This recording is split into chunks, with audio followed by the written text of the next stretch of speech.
नमस्ते दोस्तों, मैं जीनियस स्टडी से अमित कुमार गुप्ता आपका स्वागत करता हूँ। क्लास 9th चैप्टर प्रश्नावली 1 का ए का पहला क्वेश्चन क्या कहता है कि 20 और 40 के बीच के समस्त समधन पूर्णांक लिखिए। आपको बेसिक कॉन्सेप्ट में पिछले में पढ़ाया था कि पूर्णांक क्या होते हैं। मैंने पढ़ाया था पूर्णांक दो प्रकार के होते हैं, धनात्मक पूर्णांक और ऋणात्मक पूर्णांक। +1 +2 +3 +4 ये धनात्मक पूर्णांक होते हैं, माइनस के जो होते हैं वो ऋणात्मक पूर्णांक होते हैं। देखिए, अगर आपने पिछला वीडियो ना देखा हो तो पहले उससे देखिए, फिर यहाँ से समझ तो पूर्णांक क्या। देखिए इसमें लिखा कि 20 और 40 के बीच के समस्त धन पूर्णांक लिखिए। तो ऑटोमेटिक आपको आंसर लिखना है, सोल्यूशन देखिएगा। 20 और 40 के बीच के समस्त समधन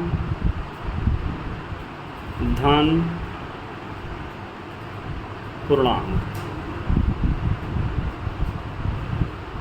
समस्त धन पूर्णांक। तो बेटा क्या होते हैं, देखिए इसका मतलब 20 और 40 के बीच, इसका मतलब ना 20 लेना है ना ही 40। और समधन पूर्णांक क्या, देखिए सम संख्याएं भी आपको पढ़ाएं। बताइए 21 है क्या, नहीं है। क्यों? जिसमें 2 का भाग चला जाए वो सम, और जिसमें ना जाए तो वो विषम। तो देखिए पहला 22 होगा, फिर 23 नहीं होगा क्योंकि 2 का भाग नहीं जाएगा तो 24 होगा, 25 नहीं होगा 26 होगा, फिर 27 नहीं होगा 28 होगा, 29 नहीं होगा 30 होगा, 31 नहीं होगा 32 होगा, फिर 34, फिर 36, फिर 38।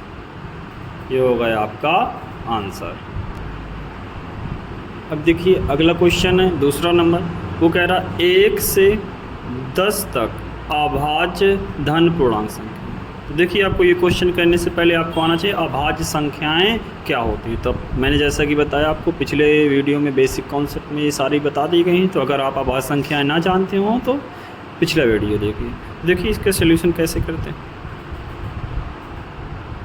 सलूशन तो क्या कह रहा है, 1 से 10 तक अभाज्य धन पूर्णांक तो कौन कौन सी होती है। तो मैंने अभाज्य संख्या आपको बताया था कि ऐसी संख्या जो 1 से बड़ी हो तथा स्वयं से कटे वो क्या कहलाती है बेटा, अभाज्य संख्या। जो देखिए 1 से बड़ी है इसका मतलब 1 नहीं लेंगे तो 2, तो 2 के पहाड़े में आती है, इसका मतलब स्वयं से कटेगी। 1 क्या हो गया 3, देखिए 3 भी स्वयं के पहाड़े आता है। अगला 4 अभाज्य संख्या नहीं है। क्यों? क्योंकि 2 के पहाड़े में आती है। फिर 5, 6 भी नहीं क्योंकि 2 के भी पहाड़े में आती है और 3 के। अगला 6 नहीं होगा तो अब क्या आएगा 7 स्वयं के पहाड़े में आता है, अभाज्य संख्या है। 8 भी देखिए 2 के पहाड़े में आता है, 4 के पहाड़े में, इसका मतलब ये भी अभाज्य संख्या नहीं है। तो 8 नहीं तो क्या होगा 9 भी नहीं है। क्यों? क्योंकि बेटे किस में आता है 3 के पहाड़े में आता है, इसलिए 9 भी नहीं। और 10 ही तक में लिखना था। इसका मतलब ये हो गई 1 से 10 तक की अभाज्य संख्या। ये हो गया आपका आंसर। ठीक, चलिए ये भी आपका आंसर हो गया। अगला क्वेश्चन तीसरा नंबर है आपके सामने। कहता 2a + 1 का क्रमानुयायी पूर्णांक बताइए। तो देखिए क्रमानुयायी कह दे या कहीं पे कह दे क्रमागत। क्या बेटा, क्रमागत। बात क्या है, एक ही है। क्रमानुयायी कह दे या फिर क्रमागत संख्या कह दे, बात क्या है बेटा, एक ही है। तो आपको हमेशा याद रखना क्रमागत संख्याएं क्या होती हैं। देखिए क्रमागत का जो क्रम से हो, जैसे 1 के बाद 2, 2 के बाद 3, 3 के बाद 4, फिर 5, 6, 7, 8, कहीं 20 से भी ले सकते हैं। जैसे 20, 21, 22, 23, 24, 25, 26। इसका मतलब क्या कि जैसे जैसे आगे जा रहा हूँ उनमें एक बढ़ रहा है। तो आपको ऑटोमेटिक क्रमानुयायी का मतलब क्या, आगे की संख्या लिखने के लिए बेटा क्या कर दो, 1 जोड़ दो। देखिए सॉल्यूशन आपका फिर क्या होगा। तो क्या लिखना है, 2a + 1 1 का क्रमानुयायी, क्रमानुयायी, तो क्रमानुयायी पूर्णांक, क्रमानुयायी पूर्णांक, तो क्रमानुयायी मैंने क्या कहा था, जो भी दिए होगा उसमें एक क्या कर दो बेटा, ऐड कर दो। समझो 2a+1 ये तो दिए हैं आपको, तो आगे की क्रम न्याय कह रहा ना, इसका एक आगे की संख्या पूछ रहा है, तो इसमें क्या कर दो, एक ऐड कर दो, तो लो ऐड हो गया। तो देखो क्या होगा, तो 2a लेकिन 1 1 ऐड हो जाएगा, तो 1 1 1 1 कितना हो गया बेटा, 2। क्या हो गया, तो ये हो गया आपका आंसर। ठीक, अगला चौथा क्वेश्चन देखो। तो ये रहा आपका चौथा क्वेश्चन। इसमें देखिए क्या कह रहा है कि 2/3 का योगात्मक प्रतिलोम ज्ञात करो। तो योगात्मक प्रतिलोम का मतलब होता है कि उसका साइन बदल दो। किसका बेटा, साइन, साइन माने चिन्ह। अगर प्लस की संख्या है तो माइनस की कर दो, और अगर माइनस की संख्या है तो प्लस की कर दो। बस चिन्ह बदल देते हैं तो हमारा क्या आ जाता है बेटा, योगात्मक प्रतिलोम। देख, तो 2/3 का योगात्मक प्रतिलोम, योगात्मक प्रतिलोम, तो क्या होगा, तो प्लस की है बेटा, तो हमने क्या कह दिया, मैंने क्या कहा सर, योगात्मक प्रतिलोम का मतलब होता है कि चिन्ह बदल, प्लस का था तो माइनस कर दिया। और एक चीज़ हमेशा याद रखिएगा, किसी भी संख्या का योगात्मक प्रतिलोम और दोनों को ऐड करने पर हमेशा क्या आना चाहिए बेटा, 0। क्या आना चाहिए, हमेशा 0। तो देखो 2/3 में अगर माइनस का 2/3 जोड़ेंगे तो ये क्या हो जाएंगे, 0। क्या हो जाएंगे बेटा, 0। तो एक चीज़, अगर कभी भी योगात्मक प्रतिलोम पूछता है तो उसका चिन्ह बदल दो। अगर समझ लो माइनस का 2/3 होता तो प्लस का हो गया होता, लेकिन ये प्लस का है ना बेटा, तो काहे का हो गया, माइनस का। तो ये हो गया आपका आंसर। क्या हो गया ये आंसर। एक चीज़ और याद रखिए, अगर आपको आगे करके किसी क्वेश्चन में कोई पूछ लेता है कि बताइए कि पूर्णांकों में ऐसी कौन सी संख्या है जो स्वयं की योज्य प्रतिलोम है, अर्थात जो स्वयं का योगात्मक प्रतिलोम है, इसका मतलब क्या, जो संख्या है उसका वही योगात्मक प्रतिलोम हो, तो हमेशा याद रखना है आपको 0। क्या बेटा, 0 याद रखिएगा, नोट लिखवा दे रहा हूँ आपको, नोट कहीं भी आएगा तो याद रखिएगा।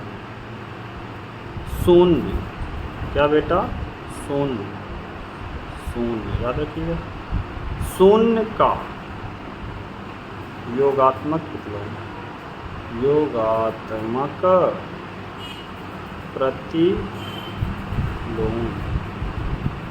क्या होता है, 0 ही होता है, 0 ही होता है। 0 का योगात्मक प्रतिलोम 0। तो पूछेगा अगर कोई भी आपसे कि कोई ऐसी संख्या है क्या कि जिसका योगात्मक प्रतिलोम वही संख्या हो, तो बता दीजिए हाँ है 0। 0 ही एक ऐसी संख्या है जिसका योगात्मक प्रतिलोम वही रहता है। समझ में आया बेटा। चलिए अगला क्वेश्चन 5वां देखते हैं। ये रहा क्वेश्चन 5वां। देखिए इसमें क्या कह रहा है, -5 का गुणात्मक प्रतिलोम क्या है। क्योंकि 2 होते हैं, एक योगात्मक और एक गुणात्मक। तो चौथे में आपने देखा गुणात्मक प्रतिलोम क्या है कि सर अगर प्लस का होगा तो माइनस का कर देना है, माइनस का है तो प्लस का कर देना। बस 1-2 चीज़ें याद रखनी कि गुणात्मक प्रतिलोम कह रहा है तो इसमें क्या करना है। तो आप जानते हो कि अंश बटा हर, अंश बटा हर अर्थात जिसको a/b के रूप में लिखा जा सके। तो अगर अंश को हर कर दो और हर को अंश कर दो तो आपका प्राप्त हो जाता है गुणात्मक प्रतिलोम। तो देखिए ये रहा, कैसे करते हैं, सॉल्व करते हैं। तो किसका पूछ रहा, -5 का गुणात्मक